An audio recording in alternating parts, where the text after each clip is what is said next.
Here's the point of view from the gate that leads to the front.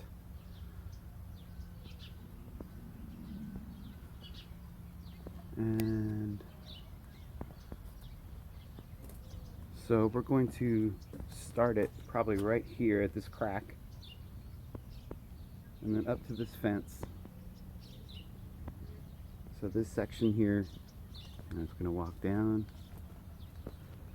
and we're looking to put a doggy door somewhere here that's going to give the dogs access in and out. And we want to walk it out to about, we want to give them some of this grass to use.